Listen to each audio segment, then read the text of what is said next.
गौर से सुनिए दोस्तों, क्या आपने कभी खुद से यह सवाल किया है कि अगर आपका मन आपका गुलाम बन जाए तो आप क्या नहीं कर सकते?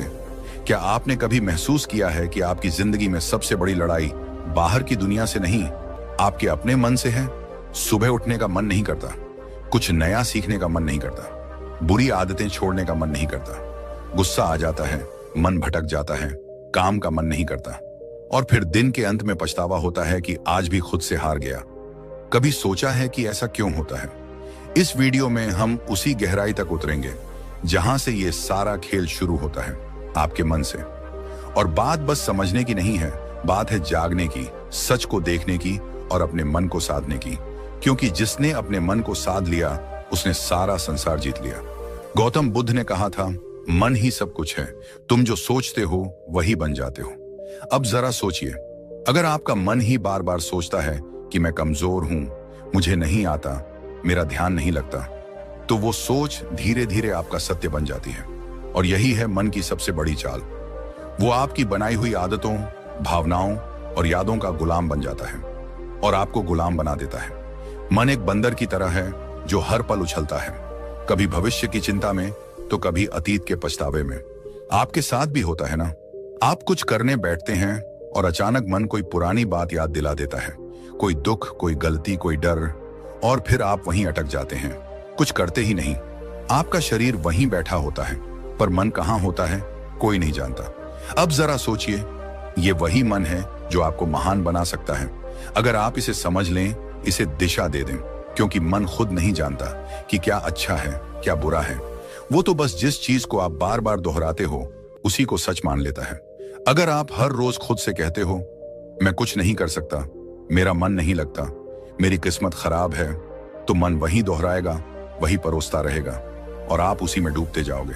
पर अब वक्त आ गया है कि आप इस मन को पहचानो, इसका व्यवहार समझो, इसकी चालाकी पकड़ो और इसे खुद के अधीन करो। मनोविज्ञान कहता है कि हमारे 95% निर्णय हमारे अवचेतन मन से लिए जाते हैं। यानी हम जो सोचते हैं, जो महसूस करते हैं, उसका बड़ा हिस्सा हमें पता भी नहीं चलता और फिर भी वही हमारे जीवन की दिशा तय करता है। यानी अगर आपने अपने मन को सही प्रशिक्षण नहीं दिया तो वो बिना आपकी मर्जी के आपको वहां ले जाएगा जहां आप कभी नहीं जाना चाहते थे। अब एक बात ध्यान से समझो, अगर आपका मन ही नियंत्रण में नहीं है तो दुनिया का कोई लक्ष्य, कोई रिश्ता, कोई सफलता आपको संतोष नहीं दे सकती। क्योंकि उस सब को जीने के लिए सबसे पहले जिस चीज की जरूरत है वो है मन की स्थिरता। आधुनिक विज्ञान भी यही कहता है, दिमाग की वायरिंग और फायरिंग, यानी आप जैसे सोचते हो वैसे ही आप बनने लगते हो। हर बार जब आप नकारात्मक सोचते हो, आपका दिमाग उसी सोच की आदत डाल लेता है और यही आपकी आइडेंटिटी बन जाती है। अब जरा रुकिए और सोचिए, क्या आप वाकई अपने मन के मालिक हैं या फिर आपका मन ही आपको चला रहा है? यही है वो सवाल जो इस वीडियो की शुरुआत है। क्योंकि जब तक आप इस सवाल का जवाब खुद नहीं ढूंढोगे तब तक कोई बाहरी ज्ञान, कोई मोटिवेशन, कोई तरीका काम नहीं करेगा। इस वीडियो में हम आपके सामने वो रहस्य खोलने वाले हैं जिसके बाद आप जानोगे कि मन को जीतना क्या होता है और कैसे हर आम इंसान अपने मन की शक्ति को जागृत कर सकता है। और याद रखिए, मन को जीतना कोई एक दिन का काम नहीं है, ये एक अभ्यास है, एक यात्रा है, एक युद्ध है जो हर दिन लड़ा जाता है। लेकिन अगर आप इस युद्ध को समझ लें तो जीत पक्की है। अब हम उस बिंदु पर पहुंच चुके हैं जहां से असली सफर शुरू होगा। इस सफर में हम जानेंगे मन को कंट्रोल करने की 5 सबसे शक्तिशाली विधियां जो न केवल आपके विचारों को बदलेंगी बल्कि आपके जीवन की दिशा ही मोड़ सकती हैं। तो बने रहिए इस वीडियो के साथ, क्योंकि अब जो आएगा वो सिर्फ जानकारी नहीं, जागृति है। पहली विधि, सकारात्मक आत्मवार्ता, पॉजिटिव सेल्फ टॉक। क्या आपने कभी अपने आप से कहा है, मुझसे नहीं होगा? स्विंगल, मैं हमेशा गलती करता हूं। जेरेनियम, मेरे बस की बात नहीं है। अगर हां, तो आज इस वीडियो को पूरा देखना आपके जीवन की दिशा को बदल सकता है। क्योंकि जिस व्यक्ति से आप सबसे ज्यादा बातें करते हैं वो कोई और नहीं, आप खुद हैं। और यही बातचीत आपके भविष्य की दिशा तय करती है। हमारा मन जो सोचता है वही हम बनते हैं। ये बात सिर्फ कोई मोटिवेशनल डायलॉग नहीं है, ये विज्ञान भी कहता है और ब्रह्म ज्ञान भी। मन को कंट्रोल करने की पहली शक्तिशाली विधि है सकारात्मक आत्मवार्ता, यानी अपने आप से सकारात्मक बातें करना। ये कोई मामूली आदत नहीं, ये आपकी आत्मा से सीधा संवाद है। जब हम रोज खुद को नकारात्मक बातें कहते हैं, जैसे मैं कमजोर हूं, मेरे साथ ही ऐसा क्यों होता है, मुझे कुछ नहीं आता, तो हमारा अवचेतन मन, सबकॉन्शियस माइंड उन बातों को सच मानने लगता है। फिर वही बातें हमारी आदत बन जाती हैं, हमारी सोच बन जाती है और धीरे धीरे हमारा भविष्य भी वैसा ही बनने लगता है। मनोविज्ञान कहता है कि हमारा अवचेतन मन हर उस बात को रिकॉर्ड करता है जो हम खुद से बार बार कहते हैं। इसलिए अगर आप खुद से बार बार बोलते हैं मैं हार जाऊंगा, तो आपकी सोच हारने वाली बन जाएगी। और अगर आप खुद से रोज बोलें मैं कर सकता हूं, मैं सीख सकता हूं, मुझे खुद पर विश्वास है, तो आपका दिमाग उसी दिशा में काम करने लगेगा, सफलता की दिशा में। इस आत्मवार्ता का असर केवल आपके आत्मविश्वास पर ही नहीं पड़ता, बल्कि ये आपके शरीर की ऊर्जा, आपके फैसले और आपकी दृष्टि तक को प्रभावित करता है। गौतम बुद्ध ने कहा था, मन ही सब कुछ है, जैसा तुम सोचते हो वैसे ही बन जाते हो। उनकी ये बात आज के विज्ञान से भी मेल खाती है। पॉजिटिव सेल्फ टॉक हमारे न्यूरॉन्स को नए रास्ते बनाने पर मजबूर करती है। यानी जब आप बार बार खुद से अच्छा बोलते हैं तो आपका दिमाग नई संभावनाओं के लिए खुलने लगता है। अब सवाल उठता है, यह सकारात्मक आत्मवार्ता करनी कैसे है? सबसे पहले, हर सुबह उठते ही अपने आप से एक बात जरूर कहिए, मैं आज पहले से बेहतर हूं और हर दिन आगे बढ़ रहा हूं। ये छोटे छोटे वाक्य आपके दिन की दिशा तय करते हैं। दूसरा, जब भी कोई काम मुश्किल लगे तो खुद से ये मत कहो कि मुझसे नहीं होगा, बल्कि कहो ये चुनौती है और मैं इसे सीखने का मौका मानता हूं। इस सोच से आपका डर छंटने लगता है। तीसरा, अगर आप किसी गलती को लेकर खुद को कोसते हो तो उसी समय खुद से कहो, मैं सीखने वाला हूं, गलती मेरी पहचान नहीं है। ये आत्म स्वीकृति आपके मन को बोझ से मुक्त करती है। दुनिया में कोई भी सफलता तब तक नहीं आती जब तक आप खुद पर विश्वास करना नहीं सीखते, और यह विश्वास तब पैदा होता है जब आप खुद से बात करना शुरू करते हैं, सकारात्मक ढंग से। अब यहां एक बात और समझना बेहद जरूरी है। सकारात्मक आत्मवार्ता का मतलब यह नहीं कि आप हर हाल में खुद से झूठ बोलें, बल्कि इसका अर्थ है अपने अंदर की सच्चाई को देखना, समझना और उसे उन्नत दिशा में मोड़ना। अगर आप किसी कमजोरी को पहचानते हैं तो खुद से कहिए, हाँ ये मेरी कमी है, लेकिन मैं इसे सुधार सकता हूं। बस यही सोच आपको हर दिन एक नए स्तर पर ले जाएगी। इस आदत को अपनाने के लिए आप एक छोटा सा अभ्यास कर सकते हैं। रोज रात को सोने से पहले अपने आप से 3 सकारात्मक बातें बोलिए, जैसे आज मैंने खुद पर काम किया, मैं आगे बढ़ रहा हूं, मुझे खुद से प्यार है। ये बातें छोटी लगती हैं, लेकिन यही छोटी बातें आपके अंदर की जंग को जीतने में मदद करती हैं। बुद्ध कहते हैं, खुशी हमारे अपने विचारों पर निर्भर करती है। तो अगर आपके विचार आपके खुद के बारे में नकारात्मक होंगे तो आपके जीवन का हर कोना दुखी लगेगा। लेकिन अगर आप अपने अंदर सकारात्मक ऊर्जा भरते हो तो मुश्किलें भी साधारण लगने लगती हैं। अब ध्यान दीजिए, यह तो सिर्फ पहली विधि थी, मन को नियंत्रित करने की शुरुआत। इस यात्रा में आगे और भी गहराई है, और अब हम प्रवेश करेंगे दूसरी विधि में, जो आपके मन को स्थिरता और गहराई प्रदान करेगी, ताकि आप न केवल सोचें सकारात्मक, बल्कि महसूस करें आत्मिक शक्ति। दूसरी विधि, लक्ष्य निर्धारण, गोल सेटिंग। क्या आपने कभी सोचा है कि मन भटकता क्यों है? क्यों हम अक्सर एक काम शुरू तो करते हैं लेकिन बीच में ही छोड़ देते हैं? क्यों हमारा मन कभी अतीत की यादों में उलझा रहता है तो कभी भविष्य की चिंता में खोया रहता है? इसके पीछे एक गहरी वजह है, अस्पष्टता। मन को दिशा तब मिलती है जब उसे पता हो कि उसे जाना कहां है, और जब यह दिशा नहीं होती तो मन बिल्कुल उस घोड़े की तरह होता है जो खुली जमीन में बेतहाशा दौड़ रहा हो, बिना किसी मंजिल के। इसलिए मन को नियंत्रित करने की दूसरी शक्तिशाली विधि है लक्ष्य निर्धारण। जी हां, स्पष्ट, यथार्थवादी और प्रेरणादायक लक्ष्य। जिस इंसान ने अपने जीवन का उद्देश्य तय कर लिया, उसका मन खुद ब खुद अनुशासित हो जाता है। गौतम बुद्ध ने एक बार कहा था, यदि कोई व्यक्ति एक बाण को निशाने पर चलाता है तो पहले वह जानता है कि निशाना कहां है। उसी प्रकार जीवन को सही दिशा में ले जाने के लिए मनुष्य को पहले अपने लक्ष्य को जानना चाहिए। यह बात सिर्फ बौद्ध दर्शन में नहीं, बल्कि आधुनिक मनोविज्ञान में भी साफ साफ कही जाती है। मनोवैज्ञानिक कहते हैं कि जब आप स्पष्ट लक्ष्य बनाते हैं तो आपका मस्तिष्क एक केंद्र बिंदु ढूंढ लेता है। यह केंद्र बिंदु दिमाग को एक ही दिशा में सोचने, योजना बनाने और मेहनत करने के लिए प्रेरित करता है। जिस तरह से जीपीएस लोकेशन डाले बिना रास्ता नहीं दिखाता, उसी तरह लक्ष्य के बिना आपका मन आपको कहीं नहीं ले जाएगा, या फिर किसी ऐसी जगह पहुंचा देगा जहां आप कभी जाना ही नहीं चाहते थे। यहां पर एक महत्वपूर्ण तथ्य आता है, रेटिकुलर एक्टिवेटिंग सिस्टम, RAS, ये हमारे मस्तिष्क का एक खास सिस्टम होता है जो हमें सिर्फ उन्हीं चीजों पर ध्यान देने देता है जो हमारे लक्ष्य से जुड़ी होती हैं। उदाहरण के लिए, अगर आप सोचते हैं कि मुझे एक लेखक बनना है, तो अचानक आपको किताबें, लेखन से जुड़ी जानकारी और अवसर खुद ही दिखने लगते हैं। ये कोई जादू नहीं है, ये आपका लक्ष्य और दिमाग का आपसी तालमेल है। अब सवाल ये है, लक्ष्य कैसा होना चाहिए? कई बार लोग बहुत बड़े बड़े लक्ष्य बना लेते हैं, लेकिन वो इतने धुंधले और अनियोजित होते हैं कि दिमाग उन्हें समझ ही नहीं पाता। इसलिए पहला कदम है अपने लक्ष्य को स्पष्ट और यथार्थवादी बनाना। उदाहरण के लिए, अगर आप कहते हैं मुझे सफल बनना है, तो यह बहुत ही धुंधला लक्ष्य है। लेकिन अगर आप कहते हैं मुझे अगले 6 महीनों में एक किताब लिखनी है, या मुझे 1 साल में एक छोटा बिजनेस शुरू करना है, तो आपका दिमाग उस लक्ष्य को पकड़ पाता है। यहां एक और बात समझना जरूरी है, लक्ष्य केवल मस्तिष्क को दिशा ही नहीं देता, बल्कि भावनात्मक ऊर्जा भी प्रदान करता है। जब हम एक लक्ष्य बनाते हैं और उसे पाने की कल्पना करते हैं, तो हमारे दिमाग में डोपामिन नामक रसायन रिलीज होता है। यह रसायन हमें खुशी, प्रेरणा और एक सकारात्मक ऊर्जा देता है। यानी लक्ष्य केवल मन को रोकता नहीं, बल्कि उसे चलने की सही प्रेरणा भी देता है। अब एक और सवाल उठता है, क्या एक लक्ष्य ही काफी है? तो इसका उत्तर है नहीं।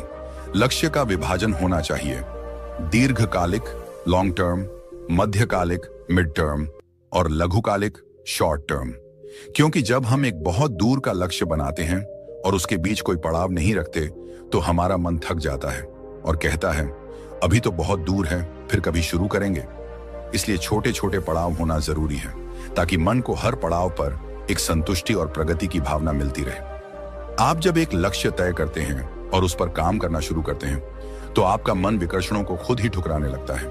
जैसे ही आपका ध्यान भटकता है, दिमाग आपको याद दिलाता है हमारा लक्ष्य अभी अधूरा है, और यहीं से शुरू होता है मन पर नियंत्रण।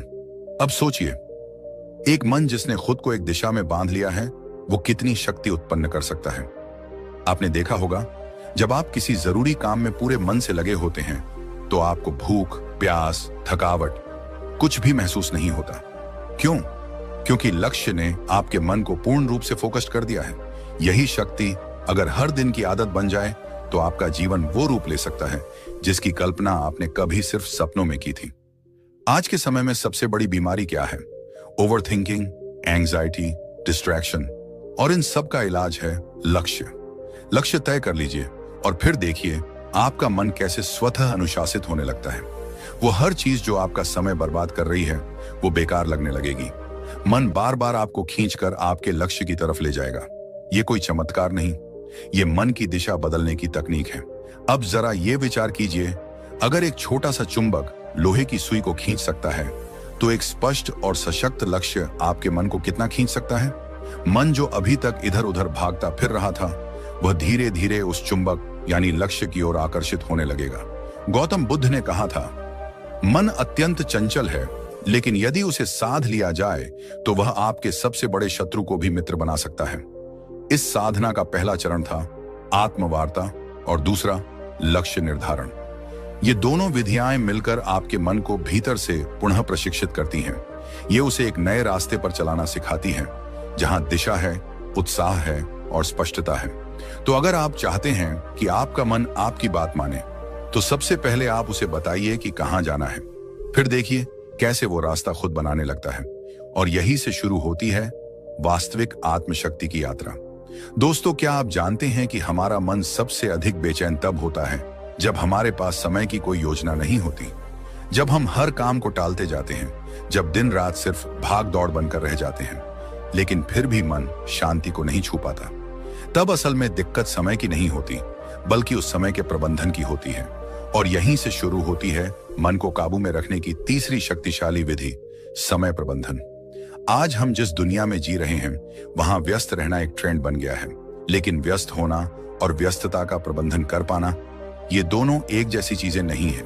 अगर आप दिन भर बहुत कुछ करते रहते हैं, लेकिन अंत में थक कर गिर पड़ते हैं और खुद से ही नाराज रहते हैं, तो यकीन मानिए आप समय को नहीं चला रहे, समय आपको चला रहा है।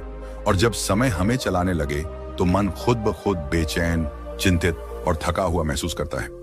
हमारा मस्तिष्क तब सबसे अच्छा काम करता है जब वह जानता है कि अगला कदम क्या है। मन को दिशा चाहिए, स्पष्टता चाहिए और वह स्पष्टता आती है अच्छे समय प्रबंधन से। जब आप हर काम के लिए एक उचित समय निर्धारित कर देते हैं, जब आप जानते हैं कि किस काम को कब करना है, तो आपका मन खुद ब खुद शांत रहता है, क्योंकि उसे पता है अब कुछ भी अनियंत्रित नहीं है। समय प्रबंधन केवल घड़ी की सुइयों को देखने का नाम नहीं है। यह एक विज्ञान है, एक कला है और साथ ही एक साधना है।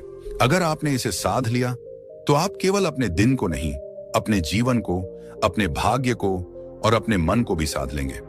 आधुनिक मनोविज्ञान कहता है कि जब हम अपने दिन की योजना बनाते हैं और उसे फॉलो करते हैं, तो हमारा ब्रेन डोपामिन नामक एक रसायन छोड़ता है जो हमें संतुष्टि और ऊर्जा का एहसास कराता है। यह वही रसायन है जो तब निकलता है जब हम कोई उपलब्धि प्राप्त करते हैं। यानी यदि आप हर सुबह अपनी दिनचर्या तय कर लेते हैं और दिन के अंत में उस पर टिके रहते हैं, तो आपका मस्तिष्क आपको एक सफल व्यक्ति की अनुभूति देता है, जिससे आत्मविश्वास बढ़ता है, चिंता घटती है और मन शांत होता है। अब बात करें ब्रह्म ज्ञान की, तो हमारे प्राचीन ग्रंथों में भी समय को सबसे बड़ा गुरु माना गया है। वेदों में कहा गया है, कालो ही परमम बलम, अर्थात समय ही सबसे बड़ी शक्ति है। जो इस शक्ति के साथ चलना सीख लेता है, उसके लिए कोई भी लक्ष्य असंभव नहीं रह जाता। गौतम बुद्ध भी समय के महत्व को भली भांति समझते थे। उन्होंने एक जगह कहा था, जो व्यक्ति एक क्षण को भी व्यर्थ नहीं जाने देता, वह जीवन को पूर्णता के साथ जीता है। बुद्ध के अनुसार जीवन की सच्ची शांति तभी संभव है जब हम हर क्षण में जागरूक रहें, हर पल का उपयोग करें। उन्होंने एक और अद्भुत बात कही थी, भविष्य की चिंता मत करो, भूतकाल के पछतावे में मत रहो, वर्तमान क्षण में जियो, क्योंकि यहीं पर जीवन है। समय प्रबंधन हमें वर्तमान में केंद्रित रहने की कला सिखाता है। जब हम अपने कार्यों को समयबद्ध करते हैं, तो हम अपने मन को अनावश्यक विचारों और चिंता से बचाते हैं। इससे मन न तो अतीत की गलियों में भटकता है, न भविष्य की अनिश्चितता में उलझता है। वह ठहरता है, जागता है और नियंत्रण में आता है। आधुनिक समय में अगर कोई व्यक्ति कहता है, मेरे पास समय नहीं है, तो असल में वह कह रहा है, मेरे पास प्राथमिकता तय करने की कला नहीं है। क्योंकि सच ये है कि हम सबके पास एक ही दिन के 24 घंटे हैं। अंतर केवल इस बात में है कि कोई उन्हें कैसे उपयोग करता है। कोई उस समय से अपने सपनों का महल बना लेता है, तो कोई उसी समय को टालमटोल और आलस्य में गंवा देता है।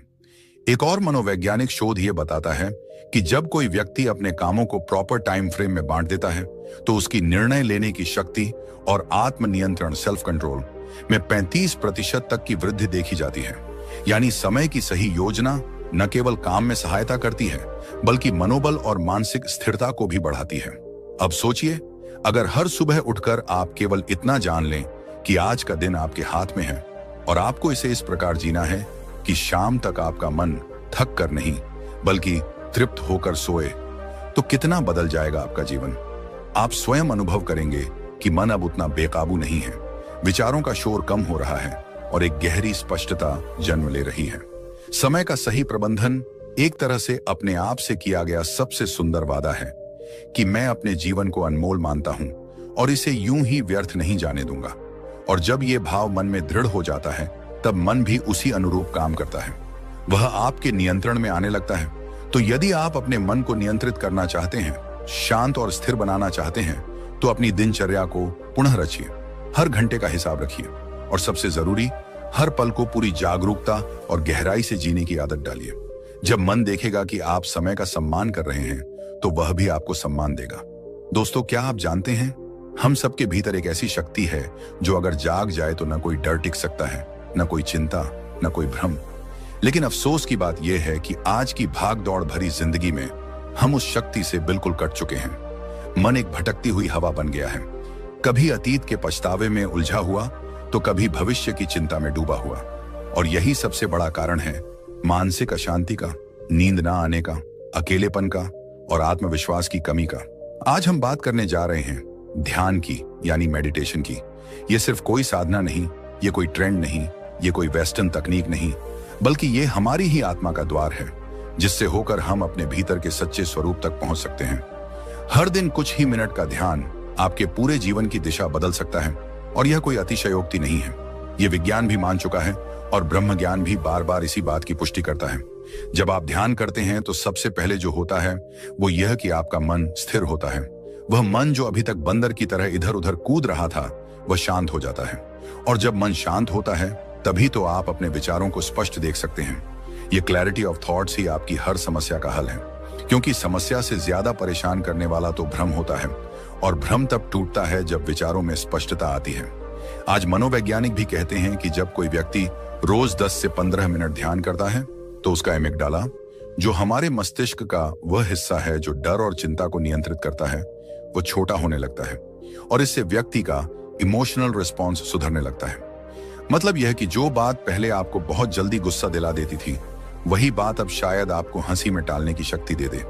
जो पहले आपकी नींद छीन लेती थी, वही अब आपको गहरी नींद में डुबा दे। ध्यान कोई दिखावा नहीं है, ये एक आंतरिक प्रक्रिया है, और यह तभी फल देती है जब आप इसे श्रद्धा और नियमितता से करते हैं। जैसे शरीर के लिए व्यायाम जरूरी है, वैसे ही मन के लिए ध्यान एक आवश्यकता है। ये कोई विकल्प नहीं, बल्कि मानसिक स्वच्छता का मूल आधार है। अब जरा एक पल रुकिए और अपने भीतर झांकिए, बिना किसी आवाज के, बिना किसी शब्द के, बस खुद के साथ कुछ पल बिताने की कोशिश कीजिए। क्या आप जानते हैं कि जब आप गहराई से ध्यान में जाते हैं तो आप न सिर्फ अपने विचारों को समझने लगते हैं, बल्कि आप यह भी महसूस करने लगते हैं कि आप वो विचार नहीं हैं। आप तो वो देखने वाला है जो हर विचार को आते जाते देख रहा है। गौतम बुद्ध ने ध्यान को जीवन का मूल बताया। उन्होंने कहा, ध्यान ही एकमात्र रास्ता है जिससे तुम अपने भीतर की आग को बुझा सकते हो। उन्होंने वर्षों तक मौन साधना की, अपने विचारों को परखा, और उसी गहराई से उन्होंने संसार को बताया कि मनुष्य का दुख किसी बाहरी कारण से नहीं होता, बल्कि उसके मन की अस्थिरता ही उसका सबसे बड़ा शत्रु है, और इस शत्रु को हराने का एकमात्र रास्ता ध्यान है। बुद्ध के अनुसार ध्यान तुम्हें साक्षी बनाता है, और जब तुम साक्षी हो जाते हो, तब तुम अपने डर को भी, अपने क्रोध को भी, अपनी व्यथा को भी बाहर से देख सकते हो, और यही दूरी ही तो है मुक्ति की शुरुआत। आज जितना समय हम बाहरी चीजों पर खर्च कर देते हैं, मोबाइल स्क्रोलिंग, टीवी देखना या बेवजह की बातचीत, अगर उसी में से हम सिर्फ 15 मिनट अपने लिए, अपने मन के लिए दे दें, तो सोचिए हमारा जीवन कितना बदल सकता है।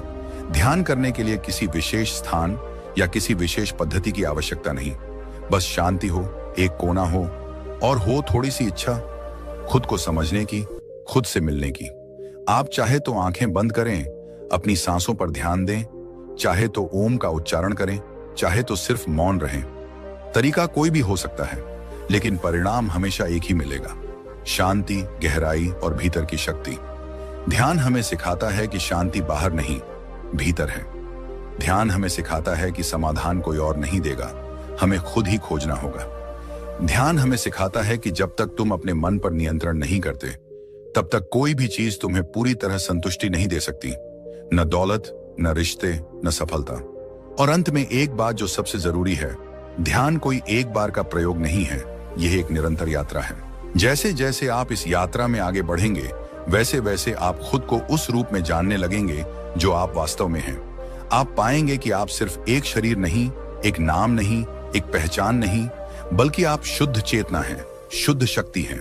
और जब यह बोध हो जाता है, तब मन पर नियंत्रण कोई कठिन कार्य नहीं लगता। तब चिंता मिट जाती है, तब डर भाग जाता है, तब भीतर से आवाज आती है, अब तुम मुक्त है। और ठीक यहीं से हमारी अगली विधि की शुरुआत होती है, जो इस शुद्ध चेतना को और अधिक गहराई से पहचानने की ओर हमें ले जाएगी। जब जीवन की आपाधापी हमें थका देती है, जब विचारों का शोर इतना बढ़ जाता है कि अपने ही मन की आवाज सुनना मुश्किल हो जाता है, तब हम अक्सर मानसिक शांति की तलाश में भटकते हैं। हर कोई यही सोचता है, कैसे अपने मन को काबू में लाया जाए, कैसे इस बेचैनी से बाहर निकला जाए, कैसे अपने जीवन को फिर से संतुलित किया जाए। आज हम बात कर रहे हैं उसी खोज के अंतिम पड़ाव की, मन को कंट्रोल करने की 5 शक्तिशाली विधियों में से 5वीं विधि की, जो दिखने में सरल है लेकिन इसके पीछे छुपी है अनंत शक्ति। यह विधि है शारीरिक व्यायाम, यानी रेगुलर फिजिकल एक्सरसाइज। अब आप सोचेंगे कि इसमें ऐसा क्या खास है, क्या वाकई शारीरिक व्यायाम से मन शांत हो सकता है? तो चलिए आज हम इस पर गहराई से बात करते हैं, सिर्फ शब्दों से नहीं, बल्कि विज्ञान, प्राचीन ज्ञान और अनुभव से जुड़े तथ्यों के आधार पर। सबसे पहले यह समझिए कि हमारे मन और शरीर का रिश्ता कितना गहरा है। जब शरीर में कोई बदलाव होता है तो उसका सीधा असर मन पर पड़ता है, और जब मन में कुछ चलता है तो शरीर भी उसका असर झेलता है। इसीलिए अगर आप अपने मन को नियंत्रित करना चाहते हैं तो शरीर को अनदेखा नहीं कर सकते। आधुनिक विज्ञान कहता है कि जब हम व्यायाम करते हैं, चाहे वो तेज चलना हो, योग हो, दौड़ना हो या कोई खेल, तो हमारा मस्तिष्क एंडोर्फिन्स नामक रसायन छोड़ता है, जिसे फील गुड हार्मोन्स कहा जाता है। यह वही रसायन है जो हमें सुकून देता है, तनाव को कम करता है और मन को स्थिर करता है। यही कारण है कि जो लोग रोजाना व्यायाम करते हैं वे मानसिक रूप से ज्यादा स्थिर, शांत और सकारात्मक बने रहते हैं। अब अगर हम प्राचीन ब्रह्म ज्ञान की ओर देखें तो वेदों और उपनिषदों में भी कहा गया है, शरीर माध्यम खलु धर्म साधनम, अर्थात यह शरीर ही धर्म पालन का पहला साधन है। जब शरीर स्वस्थ होगा तभी मन भी अनुशासित होगा और जीवन का लक्ष्य प्राप्त कर पाना संभव होगा। गौतम बुद्ध के जीवन में भी इसका विशेष महत्व देखने को मिलता है। बुद्ध ने अपने शिष्यों को केवल ध्यान और उपदेश ही नहीं दिए, बल्कि उन्हें नियमित रूप से चलने, शरीर को सक्रिय रखने और अपने शरीर के साथ अपने मन का भी ध्यान रखने की शिक्षा दी। जीवन में मध्य मार्ग अपनाओ, यह बुद्ध का सबसे बड़ा संदेश था। न तो शरीर को इतना थकाओ कि वह टूट जाए और न ही उसे इतना आराम दो कि वह जड़ हो जाए। संतुलन ही असली साधना है। ध्यान दीजिए, जब आप थके हुए होते हैं, तनाव में होते हैं या क्रोध में होते हैं तो आपका शरीर कैसा हो जाता है? आपकी सांसें तेज चलने लगती हैं, मांसपेशियां कस जाती हैं, नींद उड़ जाती है और पेट में गड़बड़ी होने लगती है। यह सब शरीर के अंदर का संकेत है कि मन ठीक नहीं चल रहा। लेकिन जैसे ही आप व्यायाम करते हैं, श्वास गहरी होती है, शरीर में ऊर्जा दौड़ती है, नींद सुधरती है और मन हल्का लगने लगता है। इसका एक और गहरा पक्ष है जो बहुत कम लोग समझते हैं। जब आप व्यायाम करते हैं तो आप अपने शरीर से जुड़ते हैं। उस क्षण आप वर्तमान में होते हैं, अभी और यही है being in the present moment, जो कि ध्यान का सबसे मूल सिद्धांत है। और जब आप इस तरह से हर दिन अपने शरीर के साथ उपस्थित रहते हैं तो धीरे धीरे आपका मन भी आपके नियंत्रण में आना शुरू करता है। व्यायाम का मतलब सिर्फ जिम जाना या भारी वजन उठाना नहीं है। यह तो आपकी दिनचर्या का एक हिस्सा बन सकता है, जैसे सुबह की सैर, सूर्य नमस्कार, प्राचीन योगासनों का अभ्यास या यहाँ तक कि खेतों में काम करना भी एक तरह का व्यायाम है। सवाल यह नहीं है कि आप क्या करते हैं, सवाल यह है कि आप कितनी नियमितता से करते हैं और कितनी श्रद्धा से करते हैं। और एक बात हमेशा याद रखें, जब आप अपने शरीर को रोज सुधारते हैं तो आप अनजाने में अपने मन को भी मन को नियंत्रित करना कोई एक दिन का काम नहीं है। ये एक यात्रा है, आत्मज्ञान की, अनुशासन की और अपने भीतर की शक्ति को पहचानने की। जब आप अपने मन को समझना शुरू करते हैं, उसे दिशा देना सीखते हैं, तो आप खुद महसूस करेंगे कि जीवन में कितनी शांति, स्पष्टता और ऊर्जा आ गई है। आज से ही छोटी शुरुआत करें, ध्यान करें, अपनी सांसों पर ध्यान दें, अपने विचारों को देखें और हर दिन खुद से जुड़ने का प्रयास करें। एक दिन, 2 दिन, एक हफ्ता और धीरे धीरे आप अपने भीतर के उस मौन को महसूस करेंगे जो अब तक बाहर की दुनिया के शोर में खो गया था। और याद रखिए, मन पर विजय ही जीवन की सबसे बड़ी जीत होती है। अगर आपको यह वीडियो पसंद आया हो, अगर आपको इससे कुछ सीखने को मिला हो, अगर इन बातों ने आपके मन को छुआ हो, तो कृपया इस वीडियो को लाइक करें, अपने दोस्तों और परिवार के साथ शेयर करें और हमारे YouTube चैनल को सब्सक्राइब करें। आपका एक एक सब्सक्राइब हमें प्रेरणा देता है कि हम आपके लिए और भी गहरा और भी सार्थक ज्ञान लेकर आए। हमारा उद्देश्य सिर्फ वीडियो बनाना नहीं, बल्कि आपके जीवन में एक सकारात्मक बदलाव लाना है। तो जुड़िए हमारे साथ इस आत्म विकास की यात्रा में, क्योंकि आने वाले वीडियो में हम बात करेंगे एक ऐसे विषय पर जो आपके जीवन के हर कोने को रोशन कर सकता है। धन्यवाद। शांत रहिए, जागरूक रहिए और अपने भीतर की शक्ति को पहचानते रहिए।